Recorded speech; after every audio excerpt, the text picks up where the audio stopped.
So hello everyone, I hope कि आप लोग बहुत बढ़िया होंगे और अपनी पढ़ाई बहुत अच्छे से कर रहे होंगे।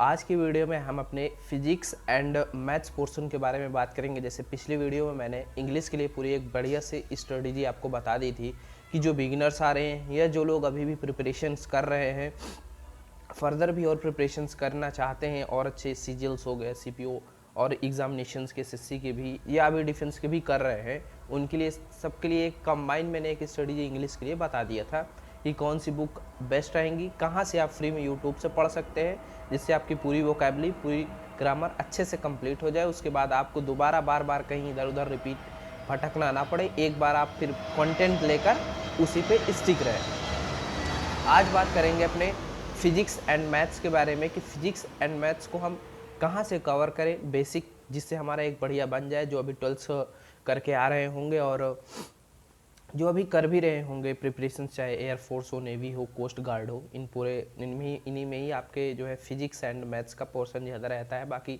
एनडीए में तो रहता ही रहता है जो भी है।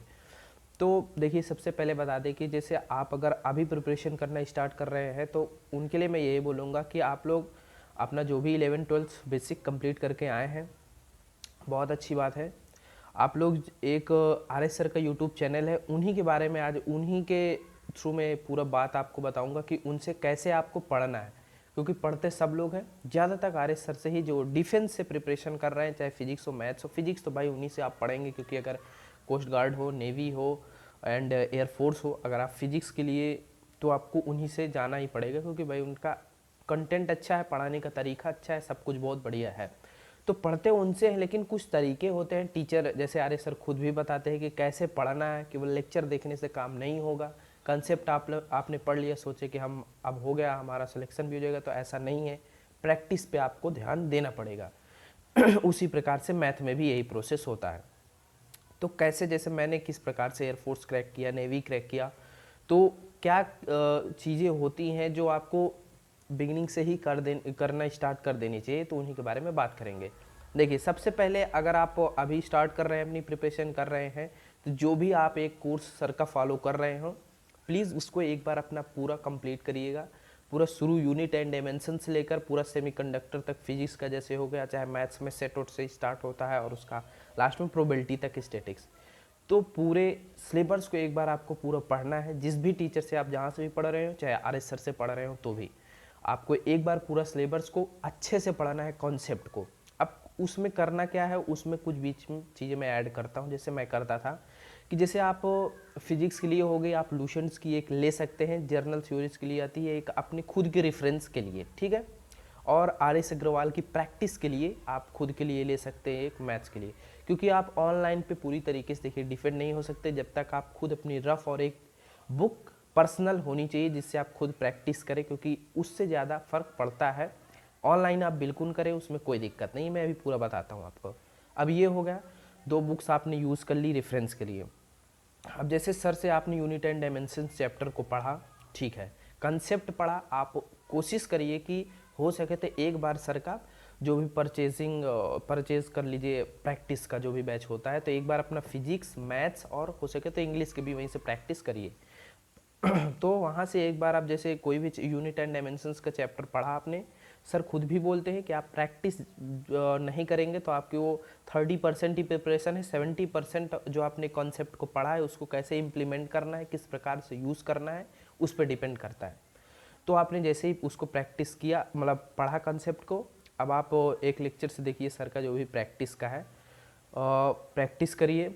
अब कुछ चीज़ें होती हैं कि जैसे कुछ क्वेश्चंस आप खुद सॉल्व कर लेंगे, कुछ क्वेश्चंस इजी रहते हैं, कुछ क्वेश्चन सर भी बताते हैं कि ये इम्पॉर्टेंट है, इसके आने के चांसेस रहते हैं, ये आ भी सकता है।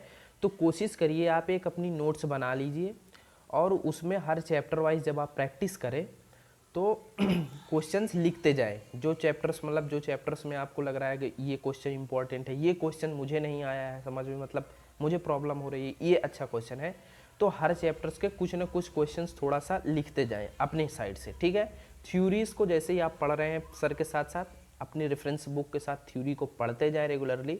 और जब कंसेप्ट सर से आप पढ़ें, तो जब सर बताते हैं बीच में कुछ नोट्स हो गया, कुछ सर बताते हैं खुद कि ये काफ़ी इंपॉर्टेंट है, काफ़ी बार रिपीट हो चुका है, तो उस चीज़ को अगर आपकी बुक पे नहीं दिया है तो मैं यही करता था कि उसको आप अपनी बुक पे या कोई शॉर्ट नोट्स पे बना लीजिए, उस पे ज़रूर उसको नोट कर लीजिए और उसको फिर रिपीटिशंस के साथ जब आप रिवीजन करेंगे तो रिवीजन तो करना ही करना है। तो ये दो चीज़ें हैं कि पहले आप कॉन्सेप्ट जब करेंगे तो कुछ चीज़ें होती हैं उनको आपको नोट करना पड़ेगा। बैठ कर लेक्चर देखने से कुछ नहीं होता है, मतलब आपको कुछ न कुछ उससे निकालना पड़ेगा।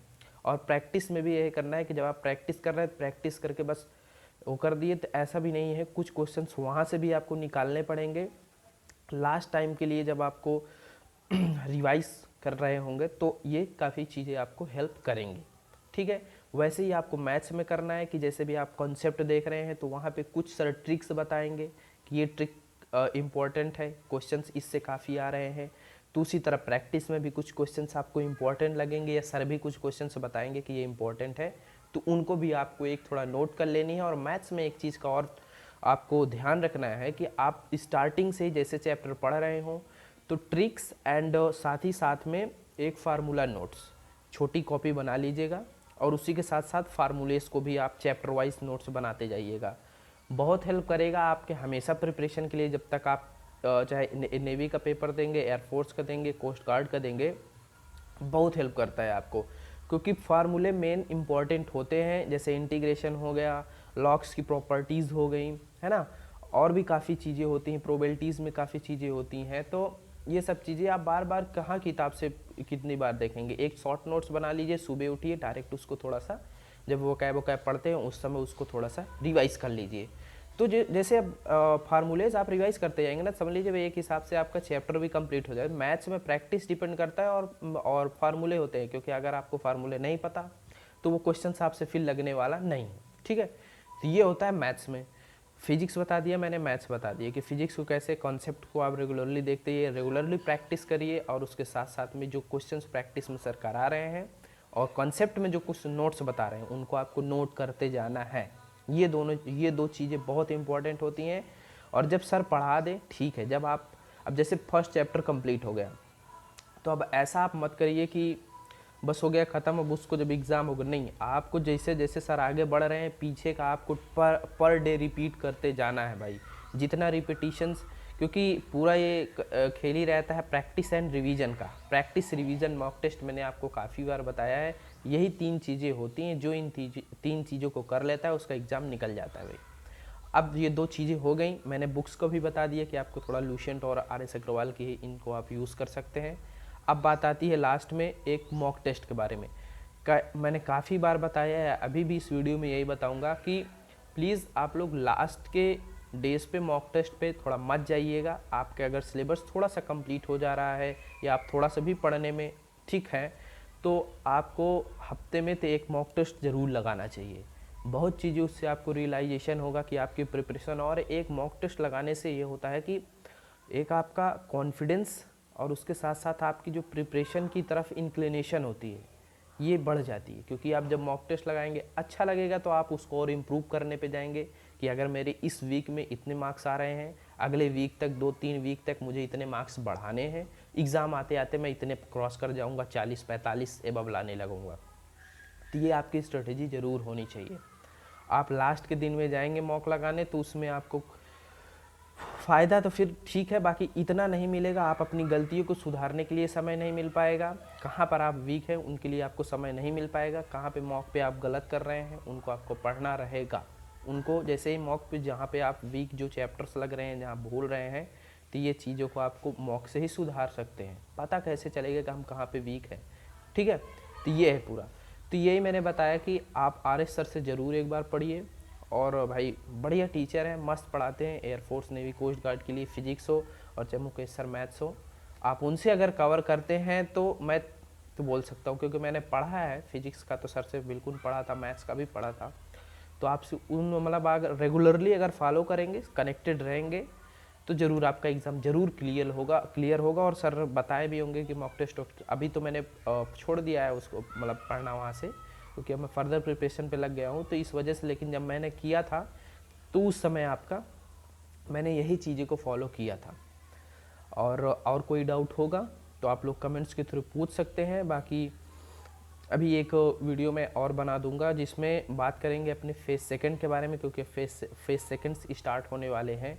तो जैसे मेरा गुवाहाटी असम में गया था और वहाँ पे कैसा क्या रहता है, फुल प्रोसेस बता दूंगा, कैसे जीडी है, कैसे क्या होता है, पूरा उसमें फिजिकल उसकल के बारे में सब बात करेंगे। इस वीडियो में मैंने इतना ही बताना था, सो मैंने बता दिया। और कोई डाउट होगा तो आप कमेंट के थ्रू पूछ सकते हैं। बाकी मिलते हैं फिर नेक्स्ट वीडियो में। जय हिंद।